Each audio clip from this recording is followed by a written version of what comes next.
going to show a technique to help release the quadratus lumborum and the QL of the lower back. Many ways to do this technique. You can do it prone, side lying, supine, standing, sitting, off the table, etc.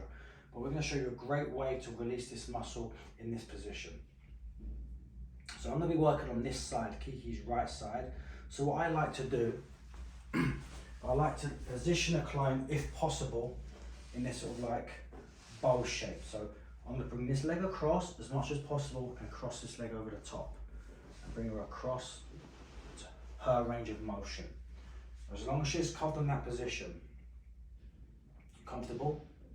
So what I like to see is the hip drop and this space open this way. One thing you need to be cognizant of is there's no pain on the left side. So if they're getting some pinching or impingement on this side, this technique might not be a great setup for you. Kiki's got pretty good range of motion in her hips, so we can really open up this side of the body. We can also drop this arm down and or even better across. So reach her like down and across there, Kiki. So it just puts a bit of extra stretch on the QL. So a few basic strokes first. I like to pin the left side hip first because I want to just apply some very broad myofascial strokes to the lower back this way. So I'm not really applying a lot of pressure here. I'm just stopping Kiki's body doing this. So I can use a fist,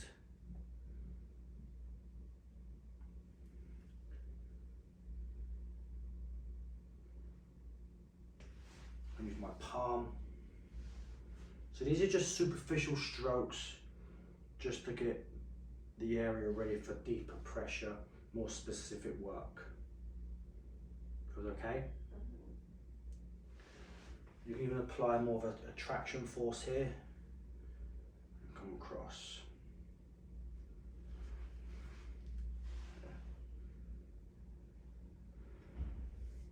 Different anchor spots on the opposite side of the body will feel different. So we're always trying to create space in the joints or the surfaces we're working. So I'm trying to create some space in this lower back.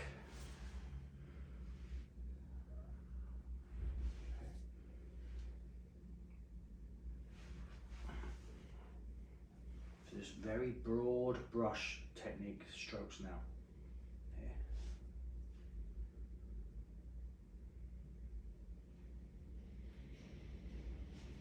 Using the blade coming across.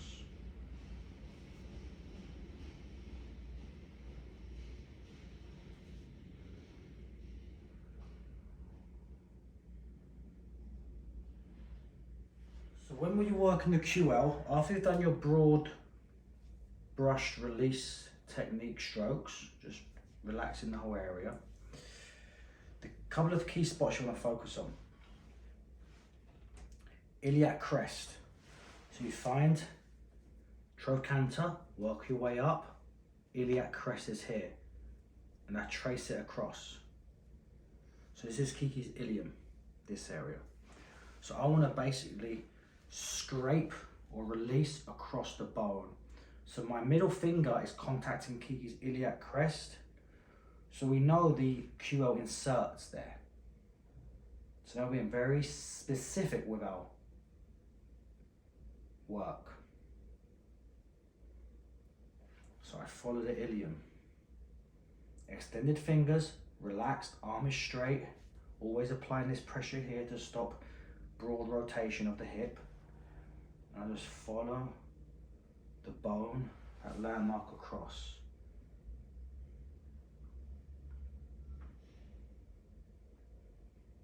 So this is going to be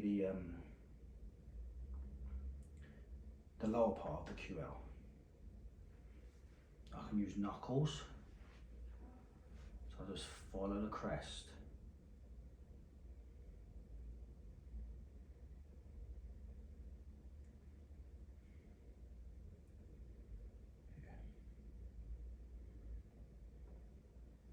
So get used to palpating the bone And it's actually way higher than most people think. People think the iliac crest is down here. It's actually way higher, look. This is the ilium. Then there's not a lot of space in between the crest of the ilium and the 12th rib. So to palpate the 12th rib, you find the crest, there's a soft spot there. If you keep moving up, this is the rib. This is the 11th and 12th rib. Iliac crest, soft spot. Keep moving up, you're going to bounce into that rib. The QL inserts or originates from the 11th and 12th rib. So now we want to do the similar stroke, but now we want to work across the ribs. So the ribs angle downwards. So iliac crest, rib. So I'm going to come across and I'm hooking the rib and I'm working, so I'm tracing the rib. Be careful here with floating ribs, you're not applying a crazy amount of pressure, but you're just trying to affect that area. Yeah.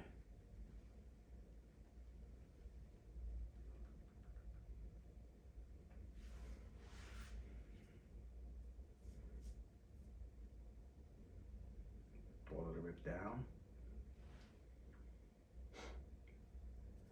And it angles down slightly. The lower ribs don't have as much of a steeper angle as the upper ribs, but they do definitely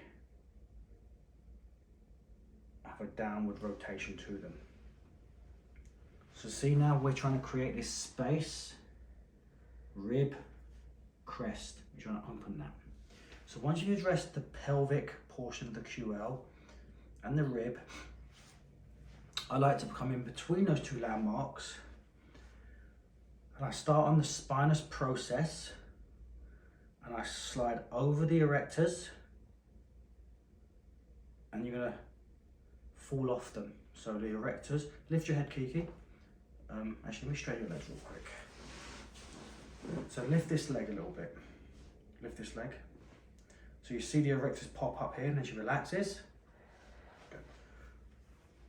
These are my landmarks. So a 45 downward pressure. So this is erector work.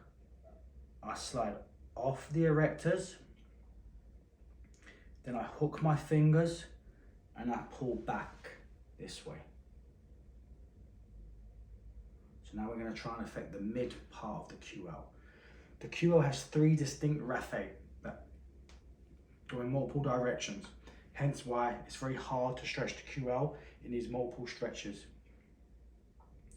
45 degrees. As soon as I slide off the mound of the QL, I hook. I step back and pull this way. We get a lot of like ligamentous tissue here as well. Feels okay? I'll get right when Kiki goes too quiet. Slide down, 45. Slide off the mass of the lumbar erector, sorry, and I hook and I pull. So when I'm hooking, I'm like this. I'm hooking and pulling. Hooking and pulling.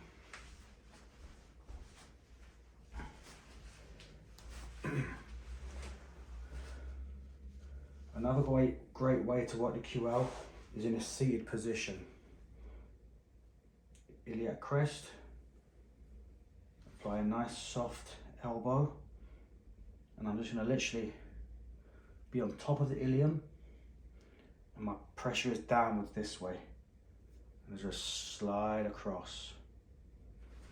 So of course we're hitting some gluteals here. Some fascial tissue. But the intent is a quadratus.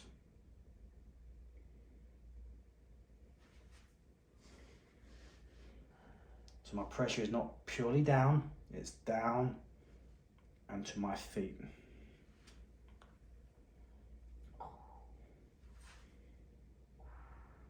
I'm always turning my arm. So if I find a sore spot, instead of moving my arm to work through that, I just turn here, or I make a fist and activate my arm instead of moving my body. So here I'm turning.